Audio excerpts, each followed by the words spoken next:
Provavelmente você conhece de 1 a 10 evangélicos desviados. Uma das causas é aquilo que eu preguei no domingo passado. A falta de um evangelho verdadeiro, de uma pregação expositiva, da apresentação do evangelho verdadeiro, não traz substância e conversões verdadeiras. Logo, a maior parte desses desviados nunca foi de fato convertida, então nunca pode ter sido de fato desviada. Ela apenas se manteve por um pouco tempo na igreja. A comida que está sendo oferecida nos púlpitos, a mensagem que está sendo propagada, é uma mensagem natural, imediatista, materialista, e é uma mensagem que não é transformadora. Logo, uma pessoa não transformada não tem condições, não conseguirá estar muito tempo entre a cristandade. Mas o fato é que milhões estão se desviando, estão desviados, mudaram a rota, estão hoje em total ruína e perdição, estão em estado de condenação, estão sob a ira de Deus. Quer tenham tido de fato uma experiência de conversão, quer não tenham. E eu acredito que a maior parte de fato não tenha tido, porque eu acredito que Deus, Ele usa da graça. A graça que salva é a graça que conduz salvo. É a graça que faz permanecer salvo. A graça que justifica é a graça que também santifica. Ele diz, eu escreverei minhas leis nos seus corações. Colocarei meu espírito e meu temor para que não se apartem de mim. Mas um salvo pode se apartar? Pode. Aí Hebreus 12 diz que Deus vai lá e aplica a disciplina amorosa nele. Aplica o açoite, né? Então ele volta. Quando ele está desviado, ele passa por um perrengue. Deus permite todas as maldições caírem nele. É a disciplina amorosa, é o chicote de Jeová, para que ele retorne. Mas o fato é que é uma grande realidade. E talvez você faça parte desses números, ainda que você não deixou a igreja. Você pode ser um desviado que está dentro da igreja. Uma pessoa que se desvia, não necessariamente ela sai da igreja, mas ela está desviada do reino de Deus, do evangelho, do compromisso com o evangelho, do compromisso com o reino de Deus, com as escrituras.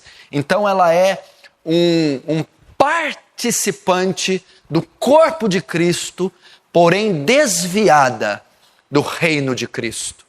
Nós estamos falando de um desvio que compreende a condenação do pecador, a execução do pecador, a ira de Deus sobre o pecador.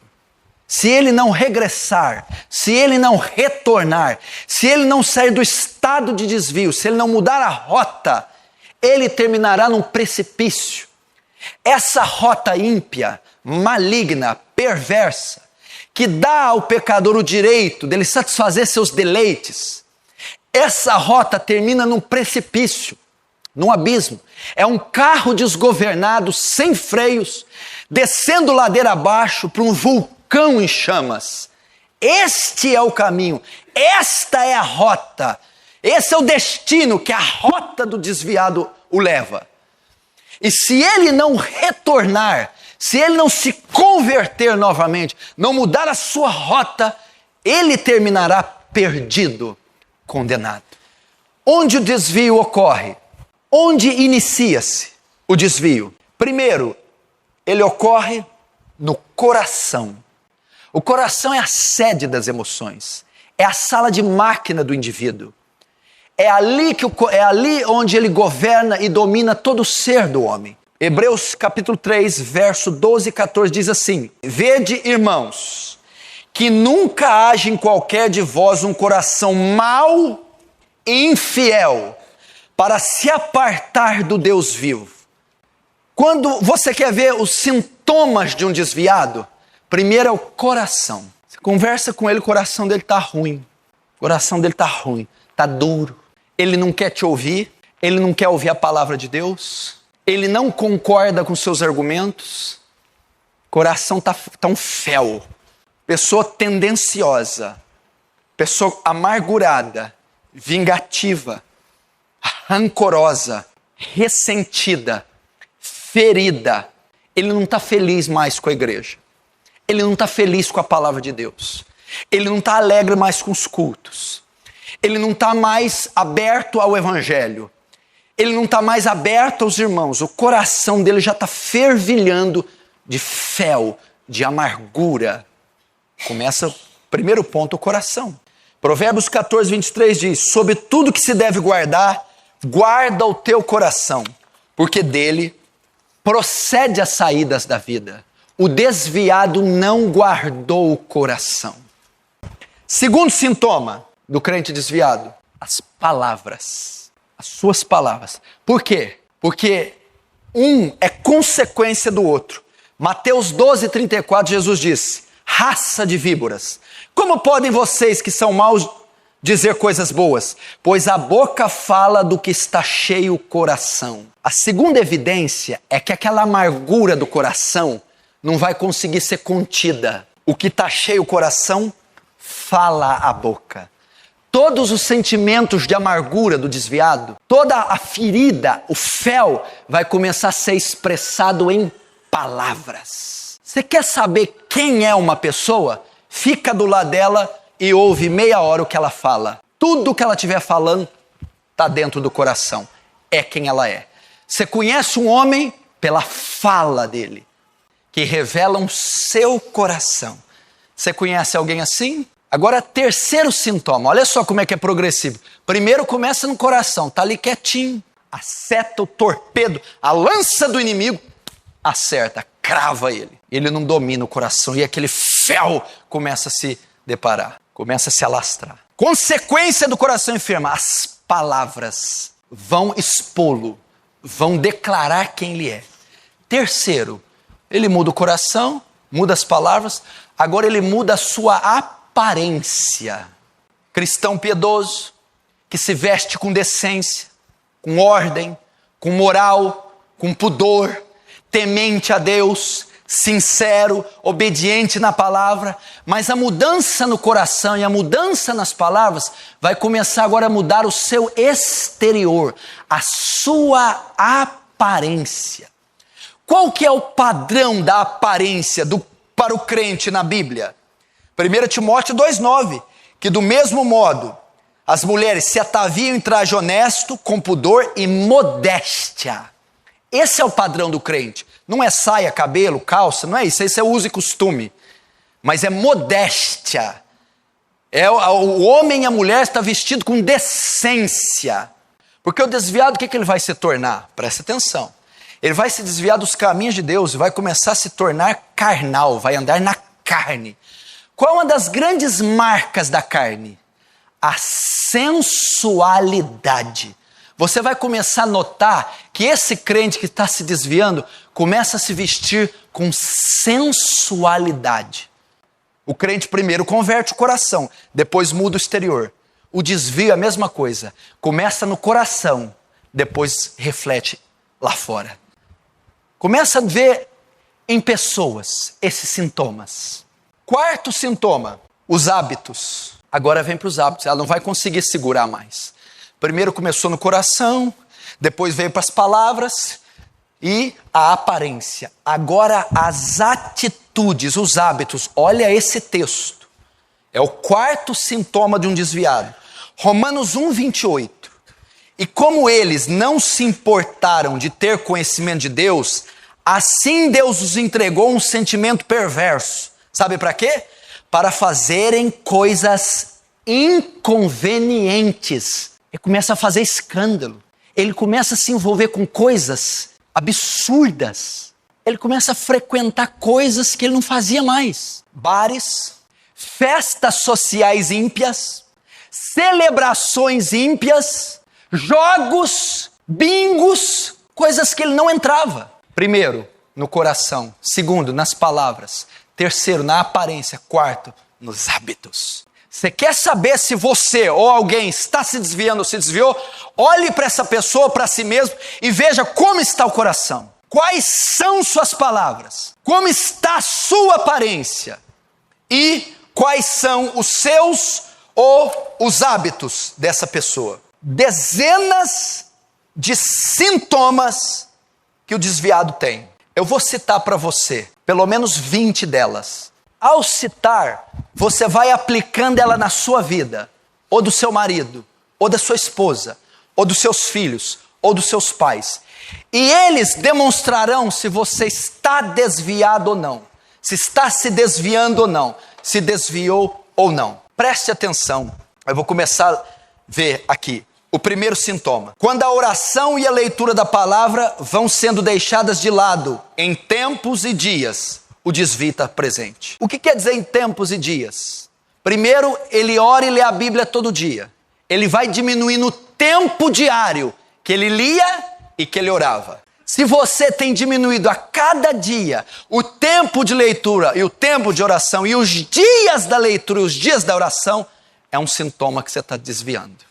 Segundo, quando o conhecimento bíblico possuído ou adquirido é tratado como um fato externo e não é aplicado no viver diário, o desvio está presente.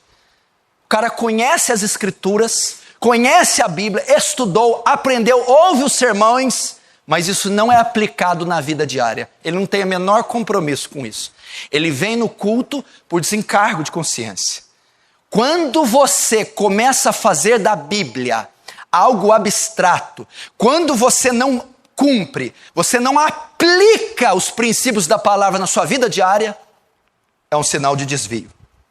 Quarto, quando pensamentos, olha esse, sobre as coisas eternas e o anseio por coisas espirituais deixam de ser regulares, isso deveria ser como sinal de alerta para o desviado. Como é que é o quarto, pastor? Quando pensamentos sobre coisas eternas, pensar na eternidade, no céu, na volta de Jesus, pensar na glorificação do corpo, no julgamento das nações, pensar, meu irmão, no trono branco, quando isso deixa de ser comum, e o anseio, o desejo por coisas espirituais, é um sinal de desvio. Não tem nenhum sentimento com a eternidade, não tem nenhum anseio por coisas espirituais. É um sinal de desvio. Quinto, quando os cultos da igreja perdem a alegria e o prazer, uma condição do desvio provavelmente existe. Você se lembra?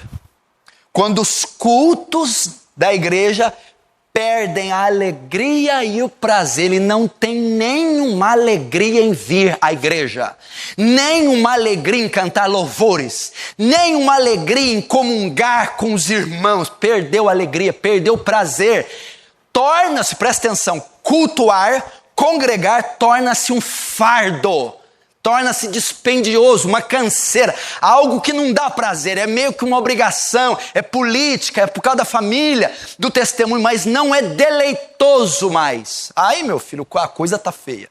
É terminar o negócio. Porque se a pessoa não conseguir se deleitar e ter prazer num culto, ela é qualquer outra coisa, menos crente.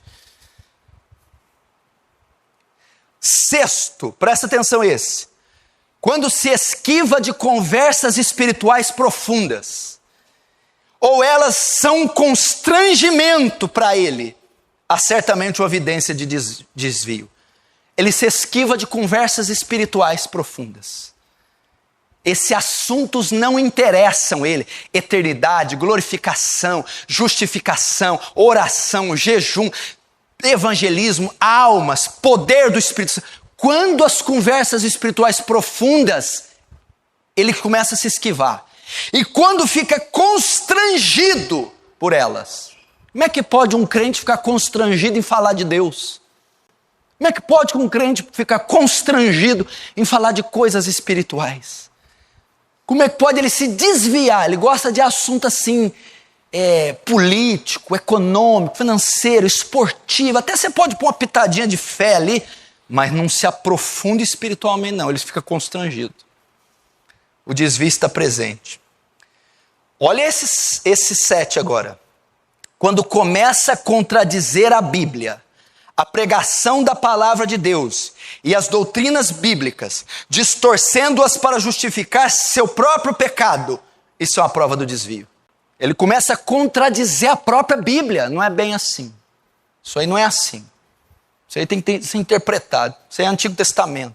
Ele começa a contradizer a Bíblia e contradizer a pregação. Olha, eu gostei daquela parte que o pastor falou que eu ia ser abençoado. A parte que ele falou para arrepender, tá errado, não é assim. É graça, Deus sai dando para todo mundo, não é assim não. Ele começa a distorcer. Mas para que ele distorce? Para justificar o seu próprio pecado. É uma evidência do desvio. Ele distorce a doutrina, distorce a pregação, distorce a própria Bíblia para justificar o seu pecado. Isso é uma prova do desvio. 8. Quando os esportes, a recreação e o entretenimento são uma parte grande e necessária do seu estilo de vida, em detrimento das atividades espirituais, você pode concluir que está ocorrendo um desvio. 9. Quando os pecados do corpo e da mente, olha só, escuta, quando os pecados do corpo e da mente podem ser praticados sem temor em sua consciência, sem pesar no seu coração, quando você está insensível ao seu próprio pecado, a sua condição de desviado é certa. Essa talvez é a maior sintoma. Ele não tem mais pesar pelos pecados. A mente dele, ele pratica o pecado sem temor na consciência, sem pesar no coração. Ele está insensível ao próprio pecado. Está pecando, não está nem aí. Está desviado. Que a maior marca do crente, meu irmão, pode ser o crente fraco, forte, o apóstolo Paulo novo convertido, o preto, o branco, pode ser qualquer um. Uma das maiores marcas é que quando o crente peca, pastor, peca. Mas qual é a postura do crente quando ele peca? Tristeza, pesar, angústia, vontade de morrer. O desviado, ele peca e ainda toma cerveja para a consciência ficar boa.